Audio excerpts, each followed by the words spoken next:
El Evangelio según Marcos. Capítulo 11. Mientras Jesús y los discípulos se acercaban a Jerusalén, llegaron a las ciudades de Betfagé y Betania, en el monte de los Olivos. Jesús mandó a 2 de ellos que se adelantaran. Vayan a la aldea que está allí. En cuanto entren, verán un burrito atado que nadie ha montado jamás. Desátenlo y tráiganlo aquí. Si alguien les pregunta, ¿qué están haciendo?, simplemente digan, el Señor lo necesita, y Él lo devolverá pronto. Los 2 discípulos salieron y encontraron el burrito en la calle, atado frente a la puerta principal. Mientras lo desataban, algunos que estaban allí les preguntaron, ¿qué están haciendo? ¿Qué están haciendo? ¿Por qué desatan ese burrito? Ellos contestaron lo que Jesús había dicho, y se les dio permiso para llevarlo. Así que llevaron el burrito a Jesús, y pusieron sus prendas encima, y él se sentó allí. Muchos de la multitud tendían sus prendas sobre el camino delante de él, y otros extendían ramas frondosas que habían cortado en los campos. Jesús estaba en el centro de la procesión, y la gente que lo rodeaba gritaba, ¡Alaben a Dios! ¡Alaben a Dios! ¡Bendiciones al que viene en el nombre del Señor! ¡Bendiciones al reino que viene! ¡El reino de nuestro antepasado David! ¡Alaben a Dios en el cielo más alto!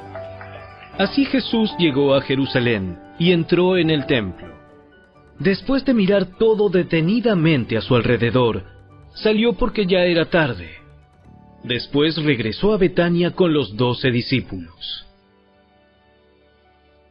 A la mañana siguiente, cuando salían de Betania, Jesús tuvo hambre.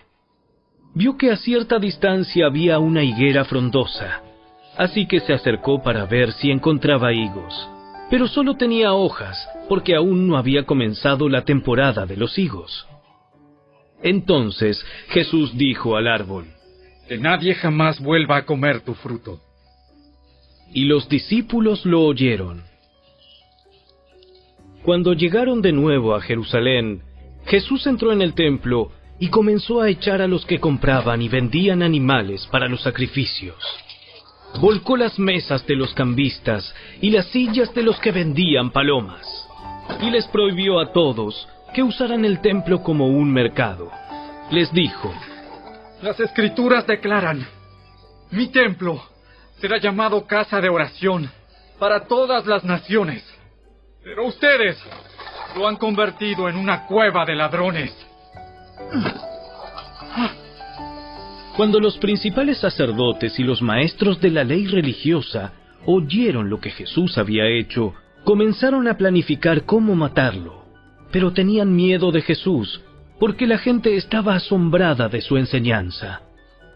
Esa tarde Jesús y los discípulos salieron de la ciudad. A la mañana siguiente, al pasar junto a la higuera que él había maldecido, los discípulos notaron que se había marchitado desde la raíz. Pedro recordó lo que Jesús había dicho al árbol el día anterior y exclamó, «Mira, Rabí, la higuera que maldijiste se marchitó y murió». Tengan fe en Dios. Les digo la verdad. Ustedes pueden decir a esta montaña, levántate y échate al mar, y sucederá. Pero deben creer de verdad que ocurrirá, y no tener ninguna duda en el corazón.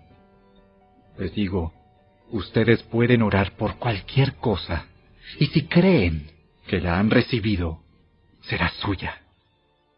Cuando estén orando, primero perdonen a todo aquel contra quien guarden rencor, para que su Padre que está en el cielo también les perdone a ustedes sus pecados. Nuevamente entraron en Jerusalén. Mientras Jesús caminaba por la zona del templo, los principales sacerdotes, los maestros de la ley religiosa y los ancianos se le acercaron. ¿Con qué autoridad haces todas estas cosas? ¿Quién te dio el derecho de hacerlas? Les diré con qué autoridad hago estas cosas, si me contestan una pregunta. La autoridad de Juan para bautizar ¿Provenía del cielo o era meramente humana? Contéstenme. Ellos discutieron el asunto unos con otros. Si decimos que provenía del cielo, preguntará por qué nosotros no le creímos a Juan. Pero nos atrevemos a decir que era meramente humana. Pues tenían temor de lo que haría la gente, porque todos creían que Juan era un profeta. Entonces, finalmente contestaron: No sabemos. No sabemos. Entonces yo tampoco les diré con qué autoridad hago estas cosas.